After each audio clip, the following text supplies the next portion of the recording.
The Tree by H. P. Lovecraft. On a verdant slope of Mount Menelaus, in Arcadia, there stands an olive grove about the ruins of a villa. Close by is a tomb, once beautiful with the sublimest sculptures, but now fallen into as great decay as the house. At one end of that tomb, its curious roots displacing the time-stained blocks of Pentelic marble, grows an unnaturally large olive tree of oddly repellent shape, so like to some grotesque man, or death-distorted body of a man, that the country folk fear to pass it at night when the moon shines faintly through the crooked boughs. Mount Menelaus is a chosen haunt of dreaded Pan, whose queer companions are many, and simple swains believe that the tree must have some hideous kinship to these weird Panacei, but an old beekeeper who lives in the neighboring cottage told me a different story. Many years ago, when the hillside villa was new and resplendent, there dwelt within it the two sculptors Kalos and Musides. From Lydia to Neapolis the beauty of their work was praised, and none dared say that the one excelled the other in skill. The Hermes of Kalos stood in a marble shrine in Corinth, and the palace of Musides surmounted a pillar in Athens, near the Parthenon. All men paid homage to Kalos and Musides, and marveled that no shadow of artistic jealousy cooled the warmth of their brotherly friendship. But though Kalos and Musides dwelt in unbroken harmony, their natures were not alike. Whilst Musides reveled by night amidst the urban gaieties of Tegea, Kalos would remain at home, stealing away from the sight of his slaves into the cool recesses of the olive grove. There he would meditate upon the visions that filled his mind, and there devise the forms of beauty which later became immortal in breathing marble. Idle folk, indeed, said that Kalos conversed with the spirits of the grove, and that his statues were but images of the fauns and dryads he met there, for he patterned his work after no living model.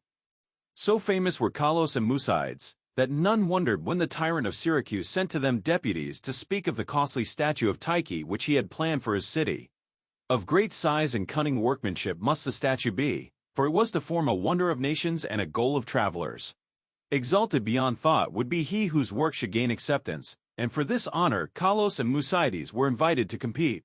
Their brotherly love was well known, and the crafty tyrant surmised that each, instead of concealing his work from the other, would offer aid and advice, this charity producing two images of unheard-of beauty, the lovelier of which would eclipse even the dreams of poets. With joy the sculptors hailed the tyrant's offer, so that in the days that followed their slaves heard the ceaseless blows of chisels. Not from each other did Kalos and Musides conceal their work, but the sight was for them alone. Saving theirs, no eyes beheld the two divine figures released by skillful blows from the rough blocks that had imprisoned them since the world began. At night, as of yore, Musides sought the banquet halls of Tegea whilst Kalos wandered alone in the olive grove. But as time passed, men observed a want of gaiety in the once sparkling Musides. It was strange, they said amongst themselves, that depression should thus seize one with so great a chance to win art's loftiest reward. Many months passed, yet in the sour face of Musides came nothing of the sharp expectancy which the situation should arouse. Then one day Musides spoke of the illness of Kalos, after which none marveled again at his sadness, since the sculptor's attachment was known to be deep and sacred. Subsequently many went to visit Kalos, and indeed noticed the pallor of his face, but there was about him a happy serenity which made his glance more magical than the glance of Musides, who was clearly distracted with anxiety, and who pushed aside all the slaves in his eagerness to feed and wait upon his friend with his own hands.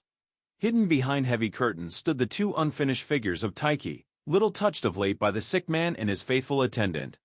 As Kalos grew inexplicably weaker and weaker despite the ministrations of puzzled physicians and of his assiduous friend, he desired to be carried often to the grove which he so loved.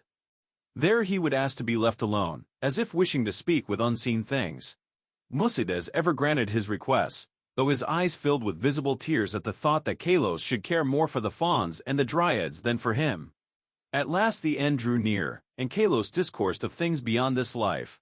Musides, weeping, promised him a sepulchre more lovely than the tomb of Mausolus, but Kalos bade him speak no more of marble glories. Only one wish now haunted the mind of the dying man, that twigs from certain olive trees in the grove be buried by his resting place, close to his head. And one night, sitting alone in the darkness of the olive grove, Kalos died. Beautiful beyond words was the marble sepulchre which stricken Musides carved for his beloved friend. None but Kalos himself could have fashioned such bas-reliefs, wherein were displayed all the splendors of Elysium.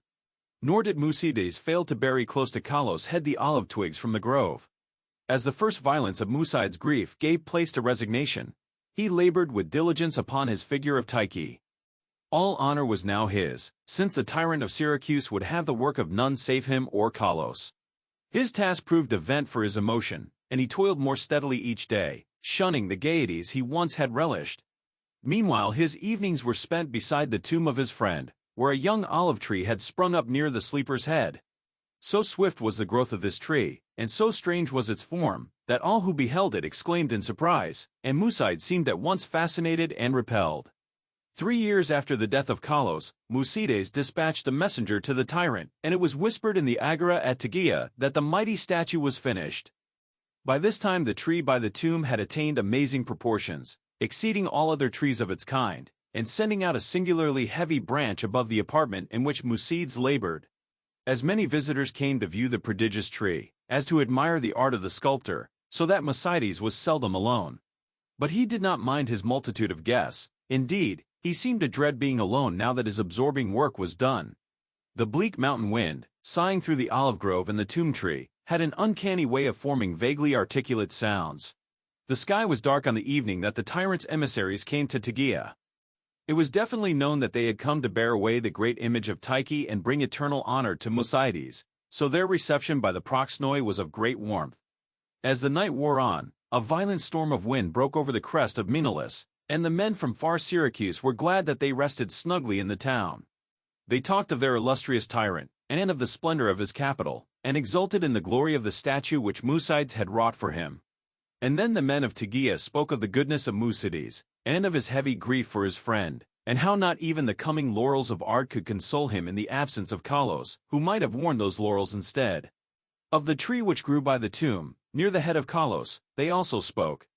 The wind shrieked more horribly, and both the Syracusans and the Arcadians prayed to Aeolus.